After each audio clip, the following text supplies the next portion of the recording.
All right, let's get into this. We are talking about a place today that holds a very specific and I'd say kind of confusing place in the collective psyche. Mhm. If you grew up in the UK, or even if you just follow theme parks globally, you know exactly what I mean. We're looking at a place that, according to our source material, has emotionally scarred generations. And yet, as the source points out, those scarred children grow up and they immediately buy season tickets to go right back. Exactly. It's this huge contradiction. We are talking, of course, about Alton Towers. Now, if you've never been, you might just think, okay, it's a theme park. It's the UK's version of Disneyland. But no, that's missing the point entirely. Absolutely. The article we're looking at frames it as the Gothic heart of British thrills. And that title really stuck with me. It suggests this isn't just a collection of steel tracks and burger vans. There's something, darker, weirder, and historically deeper going on. It's the whole atmosphere, right? Mm. And that's what we're diving into. Our mission today is to look at this article and figure out why this place feels so different from, say, a Six Flags or a Disney park. We're going to cover the strange history, the very specific engineering rules that force it to be built in this really unusual way, and of course, the rides that give it that reputation. It's a fascinating case study in how constraints, both historical and geographical, actually force creativity. Mm, Usually when you talk about theme parks, you're starting with a blank canvas, you flatten a field in Florida and build a fiberglass castle. right, it's totally manufactured escapism. Exactly. Yeah. The Alton Towers is different because the Gothic part isn't just set dressing. It's the actual bones of the place. It's not a plastic facade. It's real ancient stone. So let's jump right into that history, because before the fast passes and the loops and the overpriced hot dogs, this wasn't a theme park at all. No, not even close. It was a stately home. The source mentions it was originally the country seat of the Earl of Shrewsbury. Which is just such a jarring contrast when you think about it. You have this deep aristocratic history, these immense gardens, a huge manor house, and now it's basically ground zero for people screaming their lungs out Yeah. while hanging upside down. The source makes a really funny point about this. It talks about the absurdity of it all. You're strapped into a machine doing 50 miles an hour, change is falling out of your pocket. You're absolutely terrified. And you're looking at a historic, grade-listed estate. It creates this unique friction. I mean, in most theme parks, everything is designed to be cohesive. You're in Tomorrowland or you're in Fantasyland. But here, you have this collision of 19th century aristocracy and 21st century adrenaline tech. You were basically throwing yourself off a cliff in an earl's backyard. And what's wild is that the article points out that the original main attraction is still there. The gardens. The gardens, yes. They're still there, as the source puts it, just casually hiding underneath some of Europe's most intense rides. And we're not talking about a few flower beds. This is a whole valley of carefully curated, centuries-old landscape architecture. It just adds to that invisible quality of the park. You have this layer of manic energy, the coasters, the noise, and it's layered directly on top of, or maybe inside, this serene old landscape. It's a physical clash of worlds. Speaking of that landscape, this leads to something I found really fascinating in the engineering section of our deep dive. The layout of Alton Towers is weird. It is incredibly unique, and for anyone who's into urban planning or engineering, this is the real aha moment. The source calls it a weird but brilliant layout, and it brings up this observation that anyone who's visited will know. The park feels huge. Oh, It massive. takes forever to walk across, but Yeah. you can rarely see the big rides from a distance. Right. If you go to a park in, say, Florida, or especially somewhere like Cedar Point, you see the skyline from miles away. You see these coasters towering over everything. They're like beacons at Alton Towers. You drive up and you see trees. Why is that? It's a planning restriction, a very strict one. No ride is allowed to be built above the tree level. Tree level. That seems incredibly vague, but also incredibly limiting. It is the defining constraint of the entire park. You cannot break the tree line. And it goes back to preserving that historic view we were talking about. You can't just ruin the view of the Earl's estate with a hypercoaster. So if you're an engineer and you want to build a massive drop tower or a huge looping coaster, but you can't go up, what do? You dig. You have to go down. That is so cool. The source explains that this is why the park feels the way it does. The rides are largely built underground, or they're carved into the landscape itself. It's not just, here's a coaster on a slab of concrete. They had to blast out thousands of tons of rock to create these pits and trenches for the rides to run through. Which has to change the sensation of speed, doesn't it? Drastically. If you're 200 feet up in the air, you don't feel the speed as much because the ground is so far away. Mm-hmm. But when you are flying at 50 miles per hour inside a trench and the rock walls are 2 feet from your face, It must feel like 100. exactly, it amplifies the thrill. Hmm. The restriction actually made the rides better. And that explains the navigation problems, too. The source mentions the park feels like a maze. Yes. It says visitors are constantly getting lost. But interestingly, the author argues this isn't a bug, it's a feature.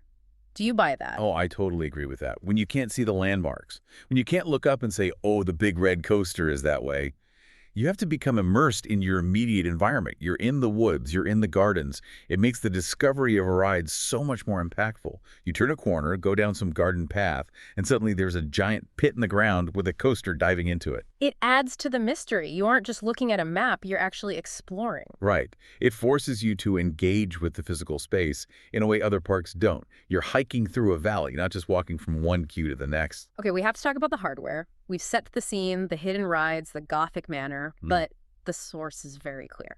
People go for the rides. They do. The atmosphere is fantastic, but the machinery is the draw. And the descriptions of these rides in this article are, well, they're sort of poetic in a terrifying way. Let's deconstruct the icons. Where do we start? It has to be Nemesis. The legend. Opened in 1994, the source notes it was Europe's first inverted roller coaster. Meaning your legs are just dangling free. Correct. Tracks above you, no floor. Yeah.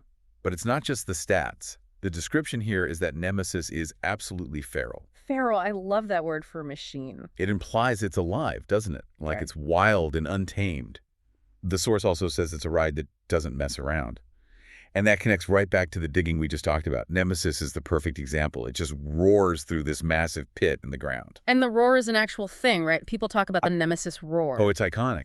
The type of track they used, a box section track. Yeah. It creates this distinct guttural roar that echoes off the rock walls, and it sounds angry. It feels close, intense, aggressive. Like you said, the walls are right there next to you.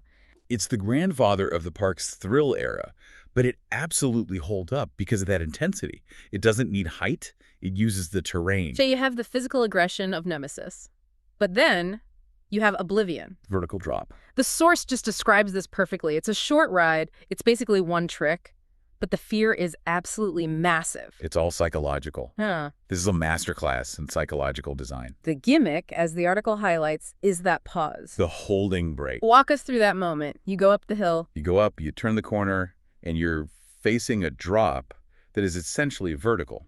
But you don't just drop. The machine grabs you. It holds the car right over the edge. You're just hanging there looking straight down into a black hole. A literal hole in the ground filled with steam. You can't even see the bottom. And this is where the source gets so relatable. It says, in that moment, when the brake holds you, you are rethinking every decision you've ever made. We have all been there. That moment of just pure regret. Why did I pay for this? Why am I here? It's brilliant design. The ride itself is intense. Sure, the G-force at the bottom is high, but the real terror comes from the anticipation. They make you marinate in your own fear before they let you drop. They just tease you with gravity. From the psychological fear of oblivion to the just physical assault of the Smiler. The record breaker. The stat here is 14 lukes. 14. It's just excessive. The source says it's not even trying to be subtle. No, it's brute force engineering. Yeah. If Nemesis is feral and Oblivion is psychological, the Smiler is just overwhelming. The description of the sensation is my favorite line in the whole piece. It says, you get off that ride seeing sounds. Synesthesia induced by G-force. Exactly. It just scrambles your brain. It's so disorienting, a total sensory overload. And that fits the theme of the ride, which is all about hypnosis and being corrected. The whole area is full of optical illusions, swirling spirals, these creepy laughing mannequins. It's designed to be too much. It's supposed to leave you stumbling off the platform, not knowing which way is up. It's basically a washing machine for your brain. That's a very, very accurate description. Now we have to mention a newer favorite, which seems to bring that Gothic vibe right back into the modern era, Wicker Man. This is a fascinating addition. For a long time, the trend in theme parks was just steel, steel, steel. Smoother, higher, faster. Wicker Man is wooden. Which usually implies nostalgia, right? Like a rickety old coaster at the seaside. Usually. But they twisted it. They added fire. So much fire. And drums. It's primal. The source describes the atmosphere as cult-like. And that's a key distinction. It doesn't feel like a sci-fi adventure or a race. It feels like a ritual. The author writes that it feels less like a ride and more like you've accidentally joined a cult, and then they add, and you're not sure if you're meant to escape or be sacrificed. That narrative layering is what makes Alton Towers so specific. They lean into folk horror. Wicker Man draws on that British pagan imagery. It's frightening in a way that feels ancient, even though it's a completely modern, safety-checked ride. It's consistent with the setting, isn't it? If you're in an old earl's estate with these dark woods, a cult sacrifice ride makes way more sense than a spaceship. Precisely. It's thematic consistency. It grounds the thrills in the location. It feels like it belongs in those woods. But before we scare off every listener who prefers a gentle carousel, we should say, it's not all doom and sacrifice. The source does mention the park has a softer side. We should probably mention that, yes. It's not just for adrenaline junkies. Right. There's CBeebies Land, there are family rides, there are aquariums. You can go and not have a heart attack if you want. It's a full resort. You can stay in the hotels, go to the water parks, just walk the gardens. It's designed for the whole family. However, even the softer side has a limit. Because we have to talk about Scarefest. The seasonal event. This is when the park just transforms. The source says it turns absolutely feral after dark. This is a huge deal in the UK. In October, the park stays open late. They fill the gardens, those nice historic gardens we talked about, with these intense scare mazes and actors. And this leads to a moment of what I'm calling the humility of fear. What's that? The source paints this incredible image. It describes the experience of running away from a scare actor while you are desperately trying not to spill your 6-pound hot chocolate. That is a very specific and very British image. It's the mix of genuine terror and total ridiculousness. Yeah. You're terrified, your fight or flight is kicking in, your lizard brain is screaming, run! But you also paid 6 pounds for this hot chocolate and you are not going to drop it. It highlights the safety of it all, really. We let ourselves be terrified because we know deep down we're actually safe. We're just consumers holding overpriced drinks pretending to be in a horror movie. It grounds the experience. The danger isn't real, but the feelings are. And that humility is part of the charm. You can't be cool at Alton Towers. You can't maintain a facade of dignity when you're running from a zombie or screaming on a roller coaster. It strips away all pretense. It's a great equalizer. Which brings us to the synthesis of all this. We've looked at the history, the weird engineering, the rides. What is Alton Towers, really? The source sums it up beautifully. It says, Alton Towers is a blend of chaos, nostalgia, and fear. Chaos, nostalgia, and fear. That is a powerful cocktail. It is. The nostalgia is the history, and the fact that so many of us went there as kids. The chaos is the layout, the noise, the crowds getting lost in the woods. And the fear. Well, the fear is the product. The writer in our source reflects on the human element of it all. They talk about screaming with strangers. Which is such a communal experience. We don't get that very much in modern life. It is. You're sitting next to someone you don't know. You're strapped in. You're vulnerable. You scream your head off together. Then you get off. You pretend you're fine. You fix your hair, check your phone, and then what do? You immediately get in line to do it again. Immediately. Let's go again. It speaks to the addictive nature of controlled fear. We get a dopamine hit from having survived. The Wicker Man didn't actually burn us. The Smiler didn't scramble our brains permanently. Oblivion didn't drop us into the void forever. We survived. And that feeling is euphoric. It's a strange loop we put ourselves in. We pay money to stress ourselves out just so we can feel the relief when it stops. It's cathartic. And that leads us to the final thought the source leaves us with. It's a bit of a paradox. It's like a question of why. Yeah. Why do we voluntarily seek out an experience that terrifies us?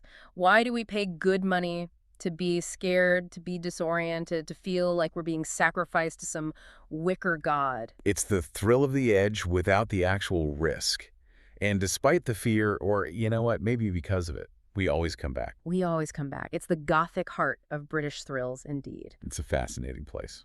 Well, that wraps up our deep dive into the weird and wonderful world of Alton Towers. Whether you love the 14 loops or you're just there for the gardens and the hot chocolate, you can't deny it's a unique place. Definitely. Thanks for listening, everyone. Take care.